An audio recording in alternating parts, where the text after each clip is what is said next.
ওয়ালাইকুম। রাসূল সাল্লাল্লাহু আলাইহি ওয়াসাল্লামের যে সুন্নাতটা আমরা ভুলে গেছি যে মসজিদে গিয়েই সাথে সাথে আগে ২ রাকাত নামাজ পড়বো, এরপরে বসবো। কিন্তু আমরা আফসোস কোনো মসজিদেই হাতে গোনা ২-১ জন ছাড়া সবাই গিয়ে গল্পগুজব করি, জুত করে বসে থাকি।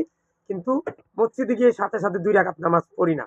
কিন্তু যদি মসজিদে গিয়ে দেখি যে ফরজ নামাজ দাঁড়িয়ে গেছে তাইলে কিন্তু আর ওই ২ রাকাত পড়বো না। আগে গিয়ে ফরজের সাথে কি শামিল হব।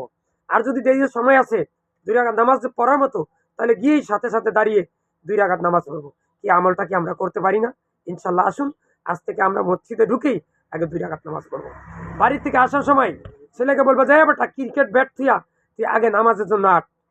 এ মেয়ে নামাজের জন্য আজান দিয়েছে, উজু কর, উজু করে নামাজে দাঁড়া। সকালবেলা কোরআন পড়ছস? কোরআন পড়, অর্থ সহকারে পড়। হাদিস পড়ছস? অর্থ সহকারে পড়।" বউকে বলবেন, "এই তুমি কোরআন পড়েছো সকালে বা দুপুরে পড়ছো?" যদি বলেন না, তা পড়ো, নামাজ পড়ো, হাতে কাজ মুখে লা ইলাহা ইল্লাল্লাহ পড়েন।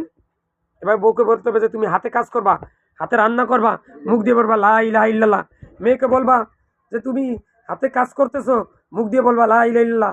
ছেলেকে বলবো তুমি হাঁটতে যাইতেছো, এখানে বসে রয়েছো, তুমি মুখে লা ইলাহা ইল্লাল্লাহ পড়বা। আজান হইছে সাথে সাথে মসজিদে চলে যাবা।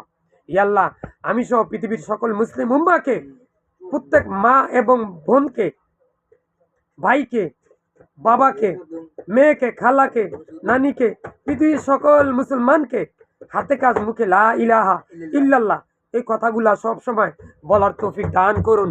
আমিন। ইয়া আল্লাহ, আমি সহ পৃথিবীর সকল মুসলিম উম্মাহ, মা বোনকে, নারী পুরুষ সবাইকে তুমি শিরক, বেদাত, কুফরি, গীবত, কবিরা গুনাহ মুক্ত রেখে মৃত্যুর সময় মুখে লা ইলাহা ইল্লাল্লাহ, লা ইলাহা ইল্লাল্লাহ এই শব্দটা পড়ে যেন মৃত্যুবরণ করতে পারি সেই তৌফিক দান করো। ইয়া আল্লাহ, তুমি আমাকে আমার মাধ্যমে ৫০০ মসজিদ, ২০০ সহিহ মাদ্রাসা, ২০০ হেফজখানা, ২০০ কওমি মাদ্রাসা, ২০০ আলিয়া মাদ্রাসা, ২০০ সালাফিয়া মাদ্রাসা প্রতিষ্ঠা করার তৌফিক দান করো। ইয়া আল্লাহ, আমার মৃত্যুটা তুমি জান্নাত হিসেবে মৃত্যু দান করো। মায়ের কোলে শিশু বাচ্চা দুধ খাইতে খাইতে যেভাবে মৃত্যুবরণ করে তুমি আমাকে সেভাবে মৃত্যুটা দান করো। ইয়া আল্লাহ, কবরের আযাব মাফ করে দাও।